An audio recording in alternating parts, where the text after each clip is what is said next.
Okay. Bismillah. Assalamualaikum. Alaikum salam. Me again, Rashidi. I would like to ask you, one of my friends in Facebook post that he said that celebrating Mawlid is a bid'ah. Can you elaborate me so I can share with my friends? Thank you. You're welcome. First of all, Brother Rashidi, is very painful for the Ummah during this celebrating time that you have some people, they will come and brainwash the innocent, loving youth of the religion of Islam with all these abnormal opinion. Let me explain to you.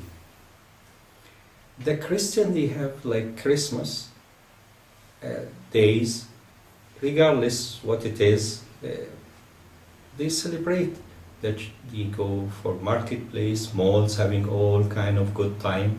You have our neighbors, Chinese, you have New Year, Chinese New Year, you have all kind of fun. You go to even McDonald's or any mall or strip plaza, they are celebrating. A human made of celebration. The Prophet ﷺ, he celebrated and even danced, and the Sahaba did. So if somebody come and tell you is a bid'ah, first of all, I hope he's not your friend. Because Imam Ghazali said friends are three. One is like medicine. When you have problem, you go to him, he almost cure you. And one like poison, kind of like troublemaker. You go to him, he take you in the negative path, unhappy path. But since you said your friend, I will, on face value, I believe he may be tricked. So I'm going, you are like encouraging me on this night, tomorrow is the big day of celebration, to talk about the dalil that this is mustahab. What is mustahab? And what is bid'ah?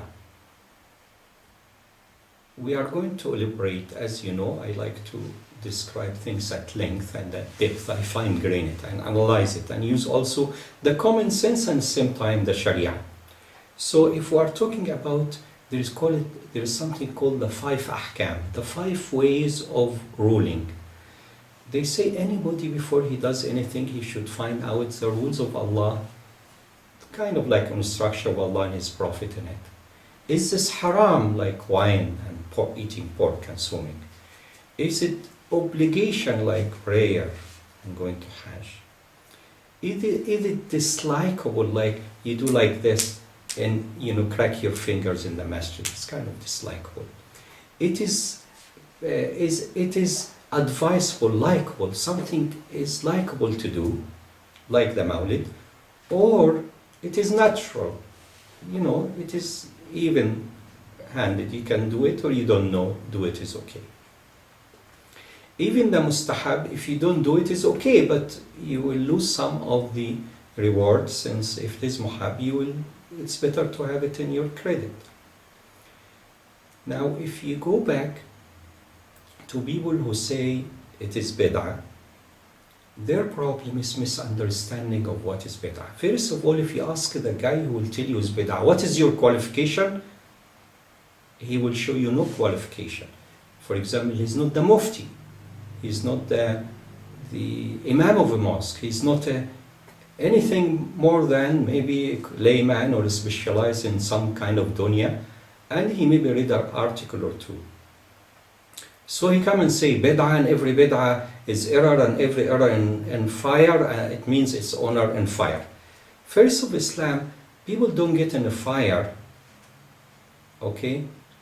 They get into fire if they do one bid'ah in practice. If they do bid'ah in aqidah, for example, when Ibn Taymiyyah says that Adam was created in his image, means Adam looks like Allah and Allah looks like Adam. This is bid'ah in aqidah, because he's describing that Allah is a male. Come on, give me a break. This is ideal attributes. So this is a bid'ah of aqidah. If a person, believe it, he go to hell. Because Allah is not male, is not female. So the definition of bid'ah in aqidah is huge. Or a bid'ah which you will mess up an obligation, like during prayer you do tap dance or you play music during the 5 daily prayers on Hajj or doing tawaf or things of that nature. But if a person, suppose Mawlid is bid'ah, and if somebody does it, it's not going to put you in hell. Of course we have bid'ah which is good, fine, bid'ah hasana, and that which is bad. I'm going to elaborate on this very well so you understand. So first of all, the person telling you that he has no qualification whatsoever. If you tell him the whole nation, Malaysian and Indonesian nation, they celebrate the Mawlid, many Habibs, many scholars, many, he doesn't care. So he's like self-opinionated, ignorant that he's ignorant. They call this complex ignorant. So what you do, you educate him, but you should not put him as to be your leader.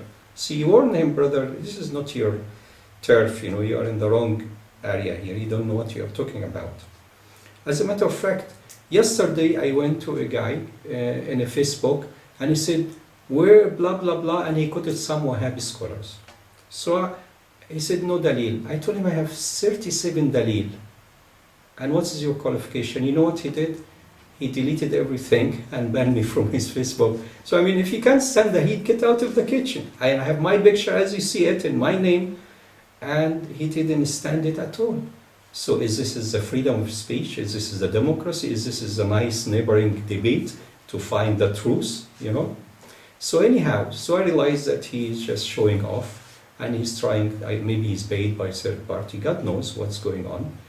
So I'm going to continue, maybe 10 minutes at a time, explaining to you this at depth, inshallah. So I just give you now intro, and we're going to go deep, fine grain, till you understand it, and also we'll review the 37 dalil by big scholar, big names, like the brand names on Islam, Hafiz ibn Hajar, Hafiz Suyuti, big guys, not like small-time guy who don't know who is he. So please sit comfortably and relax, and be sure to see all the series. It will take a while, about 8 to 10 minutes each, inshallah. We'll put in YouTube in our links in www.muhammad.com.